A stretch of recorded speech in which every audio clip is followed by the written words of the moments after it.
नमस्कार दोस्तों, एक बार फिर से स्वागत है आपका ऑनलाइन क्लासेस के इस प्लेटफॉर्म पर। और आज की क्लास में हम जो अपना पॉलिटिकल ज्योग्राफी का लेक्चर नंबर 5 करेंगे।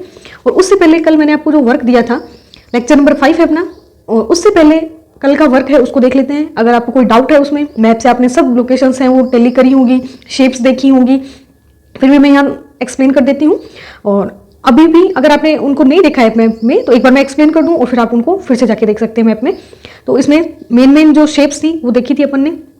तो इसमें सबसे पहले अफ्रीका वालों में आपको प्रॉब्लम हुई होगी, इनकी शेप समझ नहीं आई होगी, तो मैं इसको एक्सप्लेन कर देती हूँ। तो इसमें मैंने कल एक मैप मिस हो गया था तो उसको यहाँ इंक्लूड किया है। तो सबसे ये था कि अपने को प्रोरप्ट शेप देखनी थी।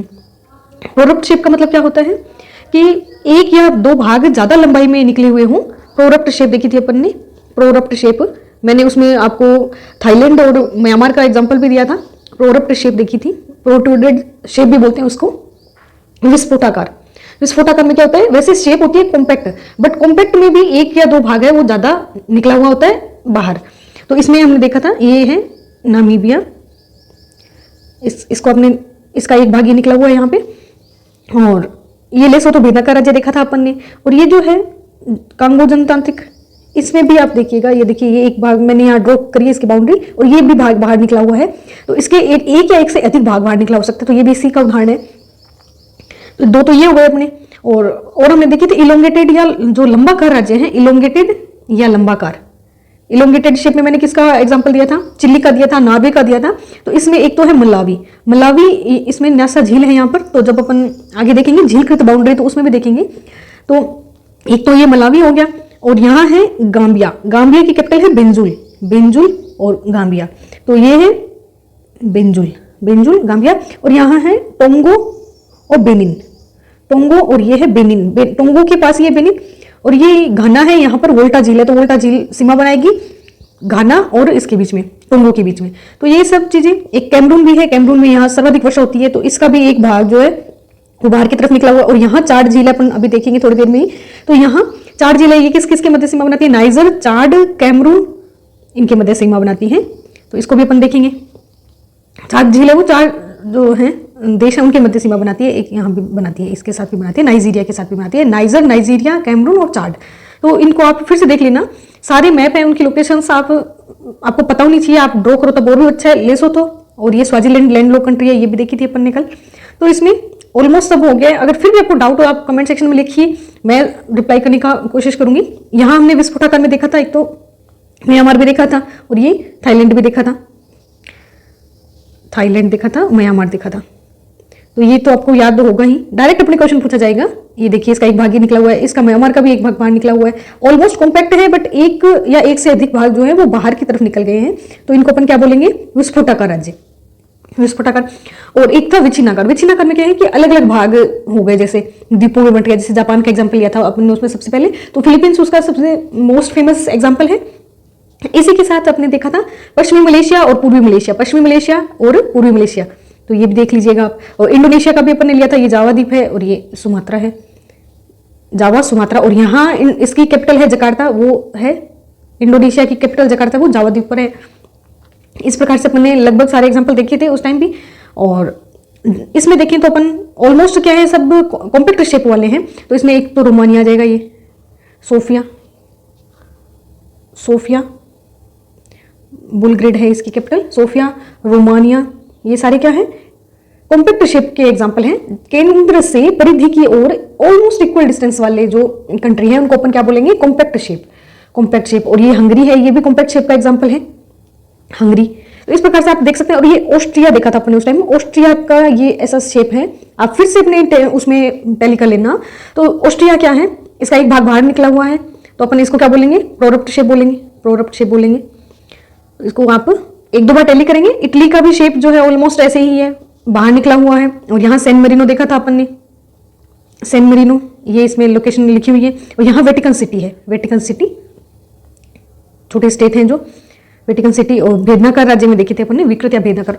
जो स्विट्जरलैंड है कॉम्पैक्ट शेप है, कॉम्पैक्ट शेप स्विट्जरलैंड। और इसके साथ अपन ने फेडरल स्टेट भी देखा था, इसको फेडरल स्टेट देखा था अपन ने इसको।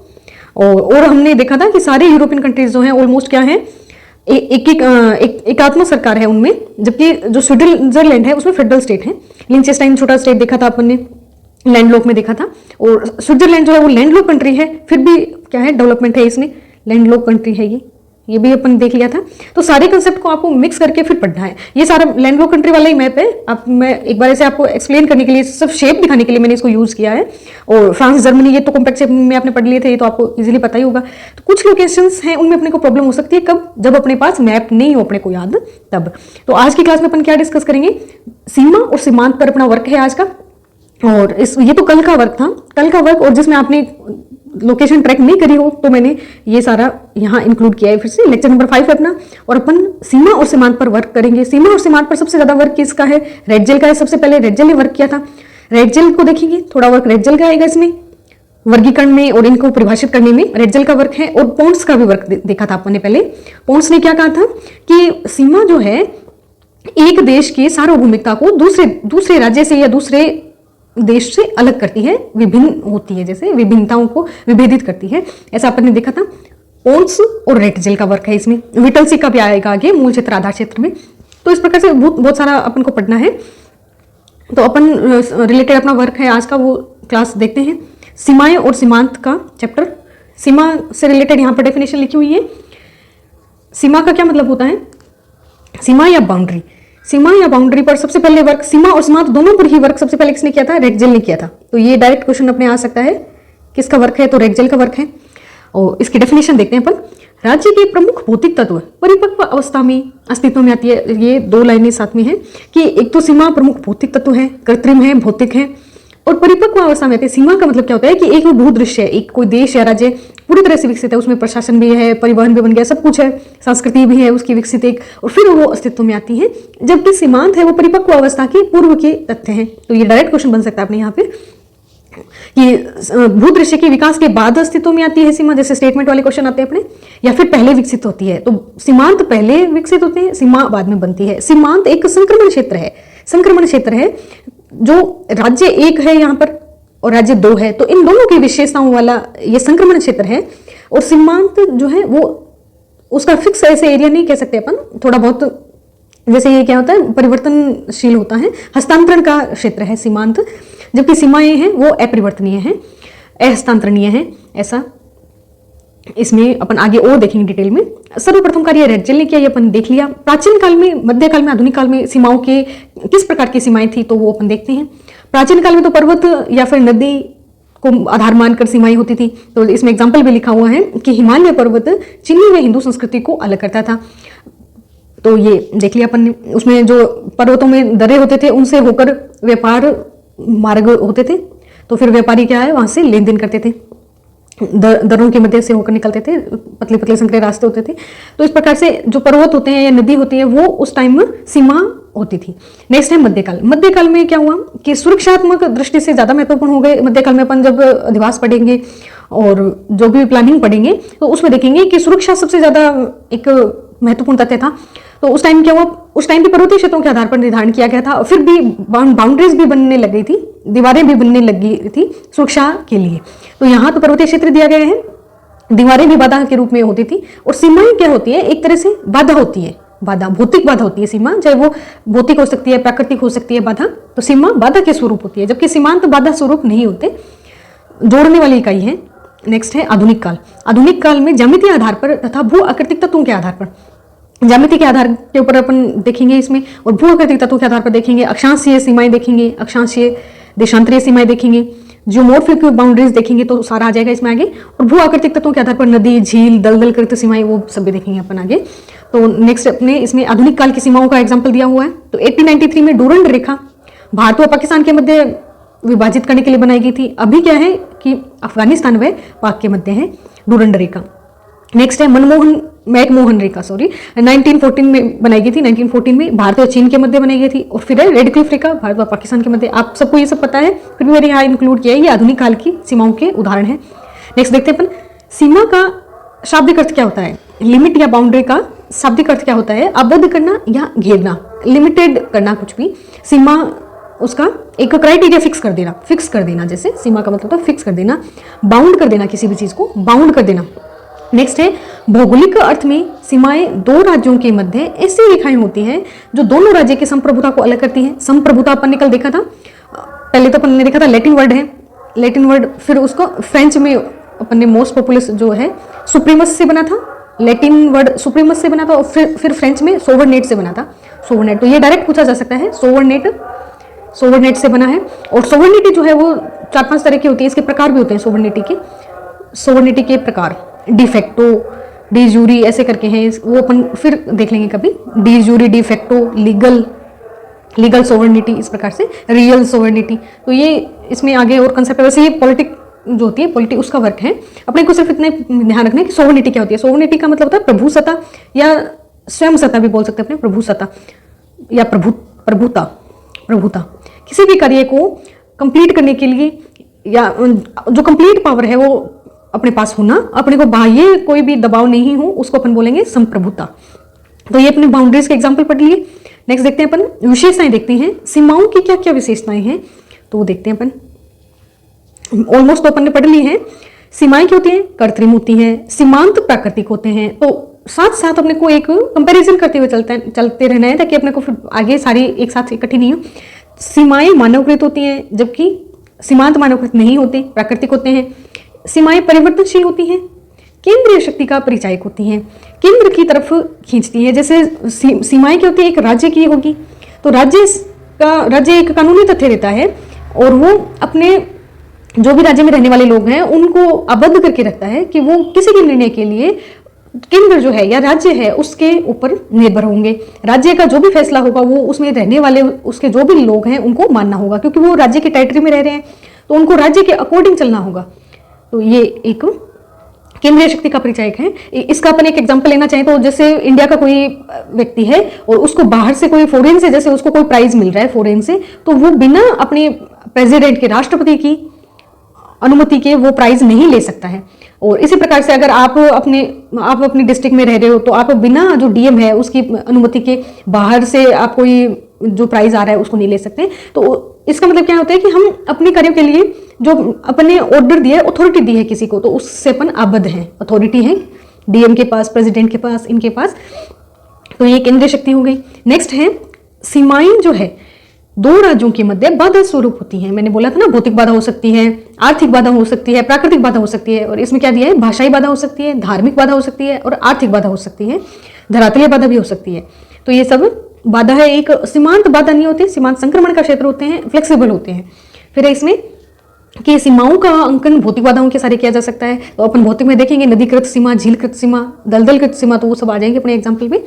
नेक्स्ट है सीमाएं क्षैतिज तल न होकर दो राज्यों के मध्य ऊर्ध्वाधर तल होती है। अब इस बात का क्या मतलब होता है कि हम देखेंगे सीमांत जो है वो तो क्षेत्र होता है, एक सीमांत क्षेत्र होता है, जबकि सीमाएं है वो रेखिक होती हैं, और वो केवल ऐसा नहीं है कि धरातल पर ही दिखाई दे, वो अपने जैसे अपनी बाउंड्री हो गई, जैसे इधर इंडिया पाकिस्तान की बाउंड्री है, तो अब बाउंड्री तो यहाँ खींची गई है। अब अपने इसके ऊपर अगर कोई एरोप्लेन इंडिया से पाकिस्तान की ओर जाए या पाकिस्तान से इंडिया की ओर जाए, तो ये क्या है? ऊर्ध्वाधर तल है, तो अपन इस पर वाद विवाद कर सकते हैं, इसको मार गिरा सकते हैं। तो इस प्रकार से ये क्या है? केवल और केवल क्षैतिज में होकर ऊर्ध्वाधर तल होती हैं, अपने ऊंचाई पर भी अपने अधिकार होता है इसका।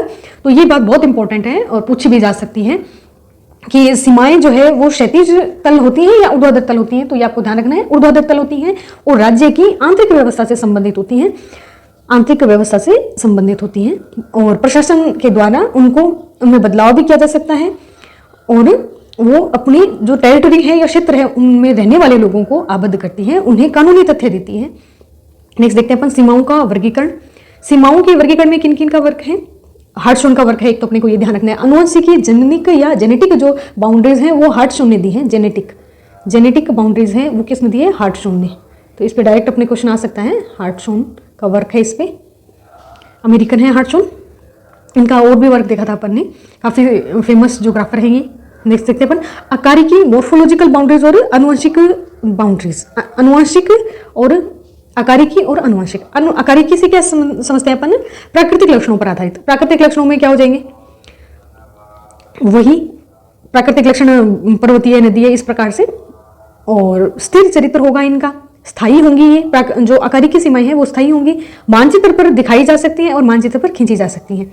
तो ये इनको ड्रॉ किया जा सकता है, मैप पे ड्रॉ किया जा सकता है इनको। ये क्या होंगी, स्टेबल होंगी।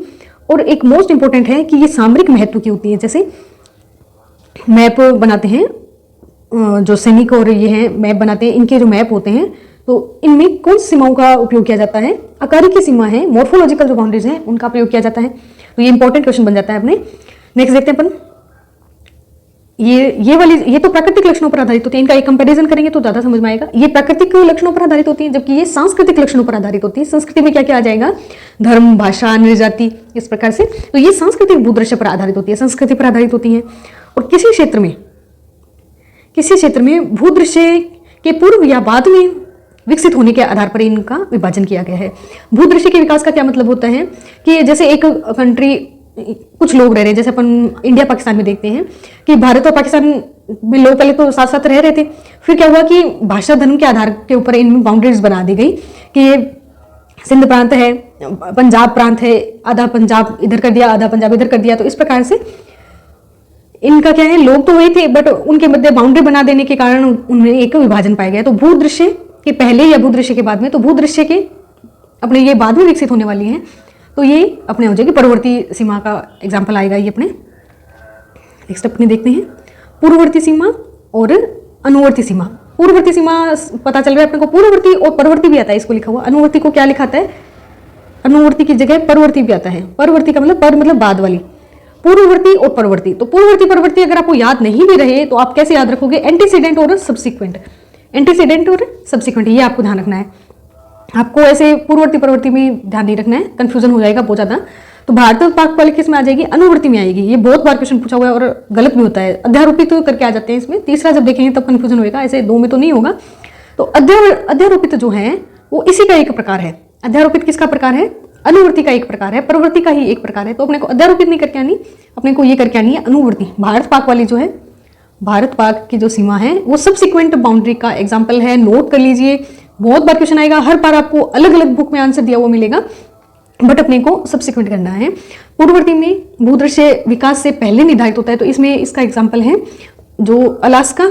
अलास्का पहले रशिया का पार्ट था, अलास्का आपको पता है, अलास्का रशिया जो यूएसए का जो मेन बाउंड्री है उससे अलग यहाँ है अलास्का। यहाँ अपन और इसका मैप देख लेंगे अलास्का। तो अलास्का पहले रूस का पार्ट था, तो अलास्का और जो यूएसए के मध्य जो बॉर्डर है या जो सीमा है उसको अपन पूर्ववर्ती सीमा बोलेंगे। तो ये क्या होगी, रूसी और आंग्ला, जैसे रूसी और अंग्रेजी अलग करने वाली हो गई। तो ये पहले ही विकसित था, भूदृश्य तो पहले विकसित था और बाद में ये सीमा बनाई गई, इस प्रकार से है। वर्तमान सांस्कृतिक भूदृश्य विकास से पहले निर्धारित किया गया है ये। तो इसका एग्जाम्पल जो है वो अपने को ध्यान रखना है ज़्यादा। तो रूस और यूएसए के मध्य जो अलास्का है वो पूर्ववर्ती सीमा का उदाहरण है। अनुवर्ती में आपने देख ही लिया था, भारत पाकिस्तान हो जाएगा, भारत बांग्लादेश भी हो जाएगा, भारत बांग्लादेश, ये सब किस में आएंगे, अनुवर्ती में आएंगे, बांग्लादेश। ये हो गया अपना। नेक्स्ट देखते हैं, इसमें स्विट्जरलैंड जर्मनी भी आएंगे, स्विट्जरलैंड और जर्मनी की जो सीमा है वो भी आएगी इसमें, स्विट्जरलैंड जर्मनी। नेक्स्ट देखते हैं अध्यारोपित। अध्यारोपित में क्या होता है, अध्यारोपित मैंने बताया अभी कि किसका भाग होता है, अनुवर्ती का भाग होता है, लेकिन भाषा धर्म को ध्यान में नहीं रखकर जबरन थोपी जाती है। तो ये इससे पता चल रहा है अपने को, जबरन थोपी जाती है। तो इनमें क्या होगा, एक कॉन्ट्राडिक्शन सा रहेगा इसमें। बेल्जियम और पोलैंड की जो बेल्जियम और नीदरलैंड की जो बॉर्डर है, बेल्जियम नीदरलैंड, तो वो इसका एग्जाम्पल है। भारत पाकिस्तान वाली नहीं है, मैंने बहुत बार बोल दिया है, अब क्वेश्चन गलत नहीं होना चाहिए। बेल्जियम नीदरलैंड और इजराइल फिलिस्तीन का तो मोस्ट पॉपुलर एग्जाम्पल है। इजराइल और फिलिस्तीन के मध्य जो गाजा पट्टी है वो वाली, गाजा पट्टी पर इजराइल का है अभी, मैं इसका मैप फिर कभी दिखा दूंगी आपको, इसमें आज मैंने इंक्लूड नहीं किया है। और फिलिस्तीन जो है उसका, फिलिस्तीन का पार्ट है गाजा पट्टी। जैसे इजराइल का अपन मैप देखेंगे, इजराइल का मैप देखेंगे तो यहाँ गाजा पट्टी है और ये इजराइल का पार्ट है और यहाँ फिलिस्तीन है, फिलिस्तीन गोलन हाइट ऐसे करके एक यहाँ पे फिलिस्तीन है, ये फिलिस्तीन और इजराइल, और गाजा पट्टी यहाँ है, विवादास्पद जो क्षेत्र है बिल्कुल अलग इसका भाग है, फिलिस्तीन का भाग है और इजराइल के इस साइड है। तो इसमें विवादास्पद क्षेत्र है ये गाजा पट्टी, आपने न्यूज़ में भी देखा होगा एक दो बार कभी। चर्चा में रहता है ये। तो फिलिस्तीन और गाजा पट्टी ये किसका अध्यारोपित का उदाहरण है। फिर बोल रही हूँ कि भारत पाकिस्तान की सीमा है वो सबसिक्वेंट बाउंड्री में है, सबसिक्वेंट बाउंड्री में है, अनुवर्ती सीमा का उदाहरण है। नेक्स्ट है अवशिष्ट रूप। अवशिष्ट रूप में क्या देखेंगे अपन कि पहले होती थी, अभी जो सीमाएं हैं वो उपस्थित नहीं है, केवल अवशिष्ट रूप में है। तो ये जर्मनी पोलैंड की सीमा है, जर्मनी पोलैंड, और जो उत्तरी वियतनाम दक्षिणी वियतनाम है उसकी सीमा है वो भी अवशिष्ट का उदाहरण है। उत्तरी वियतनाम, उत्तरी व दक्षिणी वियतनाम के मध्य है 17 डिग्री नॉर्थ, उसको अपन देख लेंगे 17 डिग्री नॉर्थ।